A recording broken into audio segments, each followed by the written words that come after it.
Salut tout le monde, j'espère que vous allez bien. Oh la tête de folle que j'ai l'air d'avoir. Je vous retrouve aujourd'hui assez tard pour cette vidéo, mais écoutez, c'est la vie hein. Pour vous présenter mes favoris make-up de l'année 2023.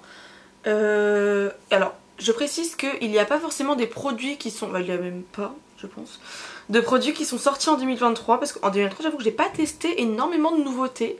Aucune, je pense même.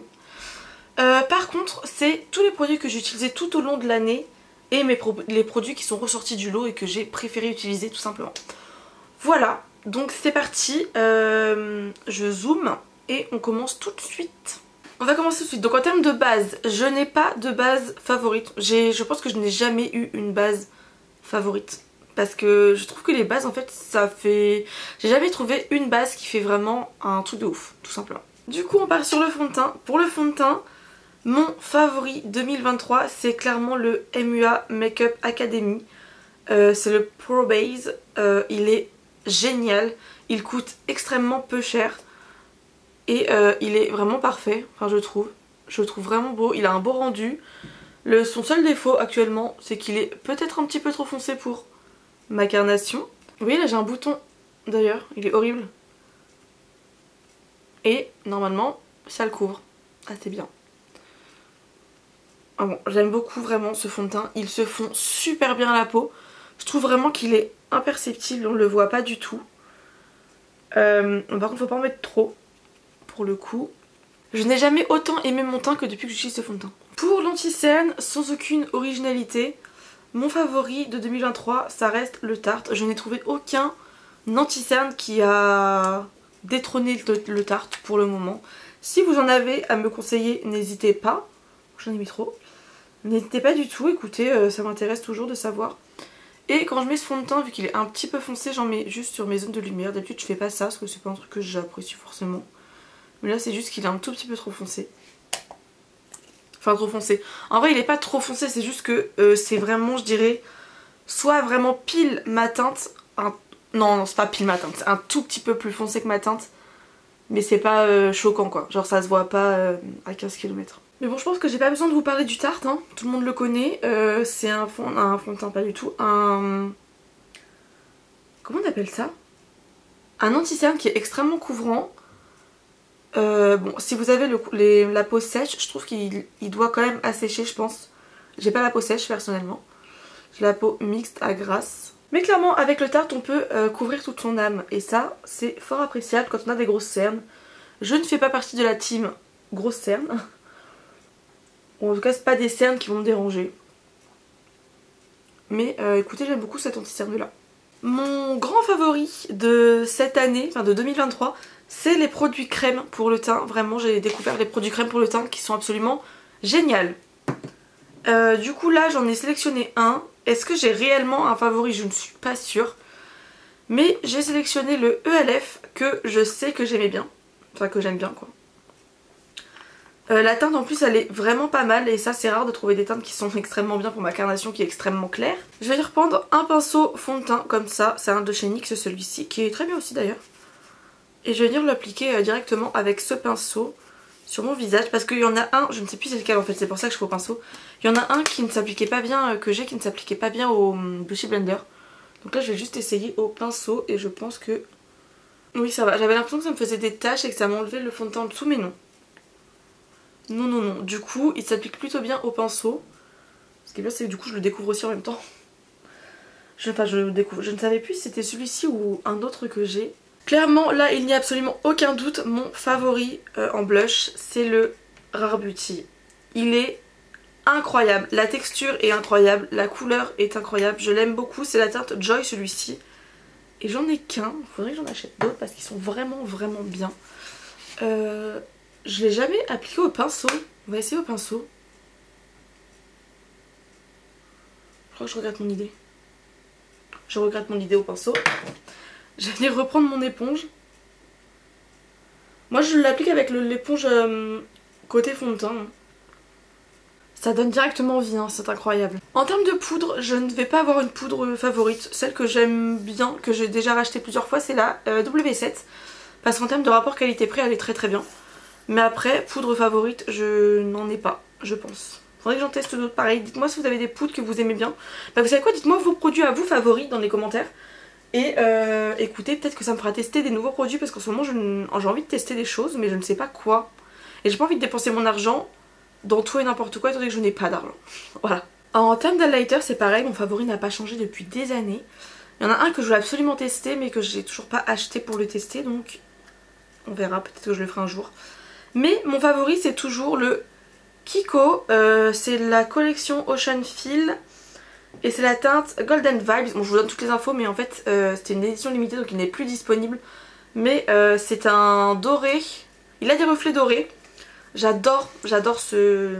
Le spray fixateur. Alors là encore une fois je n'ai pas de favori en spray fixateur tout simplement parce que je ne vois pas réellement une grande différence entre tous les sprays qui existent. Par contre je trouve que c'est important d'en avoir un parce que ça aide vraiment à mélanger les produits poudre. Et ça c'est bien. Ça va fondre les produits poudre un peu dans le teint, c'est génial. Je vous ai même pas dit ce que j'utilisais, du coup là j'ai pris le ELF, c'est le Stay All Night. Elle est extrêmement fine cette brume et elle est vraiment bien. Enfin je l'aime beaucoup parce qu'elle est extrêmement fine surtout. On va pouvoir passer aux yeux, je vais vous rezoomer. Alors on va passer aux sourcils. Pour les sourcils j'ai un favori qui est le Snatch and Brow. Non, Lift and Snatch de NYX, c'est des feutres. Les feutres à sourcils comme ça, ils sont incroyables. Je les aime énormément.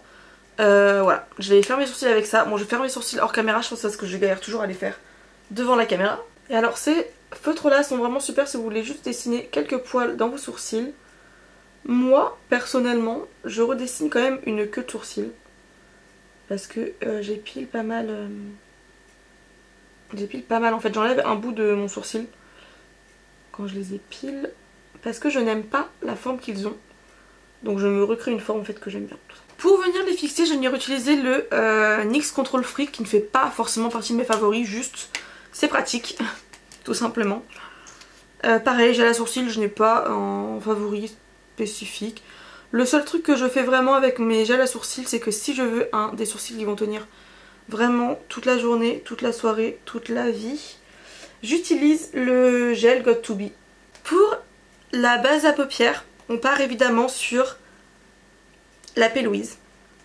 Tout simplement parce que ça reste une base qui est extrêmement agrippante et qui est teintée et qui est très bien, tout simplement. Je vais venir en mettre un petit peu. Je préfère de base l'estomper au Beauty Blender. J'ai un tout petit Beauty Blender qui est parfait pour les paupières. Sauf que je ne l'ai pas humidifié et que j'utilise jamais mes Beauty Blenders secs. On va arriver à la partie la plus difficile pour moi à choisir, ça a été les palettes. Ça n'a pas été difficile dans le sens où j'en ai trop. Ça a été difficile dans le sens où je n'avais pas laquelle choisir parce que je n'avais pas réellement de favoris, je pense. Genre, il n'y a pas une palette que j'ai utilisée tout le long de l'année en me disant oh ouais, celle-ci elle est incroyable. Non, pas du tout. Je pense que j'aime trop changer de palette à chaque fois pour me dire ce genre de choses. Néanmoins, j'ai quand même sélectionné une palette que j'ai acquis en 2023, si je ne dis pas de bêtises. Martin Cosmetics, la Diner. Ça se trouve je l'ai pas du tout en 2023, je l'ai en 2022, je me rappelle juste pas. Mais en tout cas, il faut sachez que cette palette, je l'aime énormément. Elle est très bien, elle est très bien. Par contre, ce que je vais faire là actuellement, j'en ai aucune idée. Je crois que dans cette palette, les fards que j'ai le moins utilisés, c'était les bleus. Parce que c'est les fards que j'utilise le moins en général. Mais là, j'ai pas eu envie d'utiliser du bleu. Voilà. Donc cette information est inutile. En fait j'ai envie d'un truc assez naturel. En ce moment je suis vraiment dans le naturel en fait pour les fards. J'ai pris la teinte Tammy. C'est un brun assez basique je dirais. J'ai pris un pinceau très précis, un pinceau boule. Je vais venir quand même étirer je veux dire. Et on va le remonter dans mon creux. Je pense que je vais pas en mettre trop en coin interne. Et j'en profite pour garder cette teinte là et la mettre en ras de cils. Je viens prendre la teinte Sony, c'est un jaune que je vais venir mettre. Hop, et je viens de penser que j'ai pas fait mon autre œil, d'habitude je le fais toujours simultanément. C'est pas grave, je vais venir les faire après. Je le mets vraiment devant, bon là il en faut beaucoup, j'ai l'impression. C'est le risque des fards jaunes. Ça nous fait une petite teinte sympathique. Je viens prendre un pinceau estompeur, je viens prendre la teinte Betty, c'est un jaune encore plus clair que celui qu'on a déjà sur la paupière. Et je vais venir estomper, enfin m'en servir pour estomper justement au niveau du jaune. Enfin du... oui. C'est pas vraiment un jaune en fait, c'est vraiment un ocre un peu. Et je crois que c'est pas la meilleure idée. Ce fard il ternit vachement je trouve. Et je viens prendre la teinte Marty. C'est un... Oula, j'ai été un peu trop violemment dans la palette. Et cette fois-ci je vais venir estomper le marron en allant vers le jaune évidemment. C'est une teinte un peu plus orangée. Je viens prendre un petit peu de noir sur le petit pinceau boule de tout à l'heure.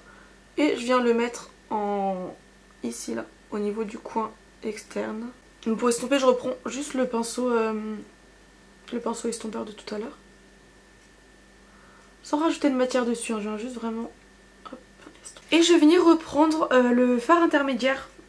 Donc le plus orangé que j'ai mis juste avant pour venir le mettre devant le fard noir. Le fard que je viens d'appliquer là. Pour pouvoir estomper un petit peu plus aussi ici. Là le problème c'est qu'en termes de fard irisé dans cette palette, c'est ça que je trouvais le plus chiant. C'est qu'on a du bleu, du argenté qui est incroyable, il est vraiment très beau l'argenté, et du rose. Mais sinon... Et là je sais pas ce que j'ai envie de faire.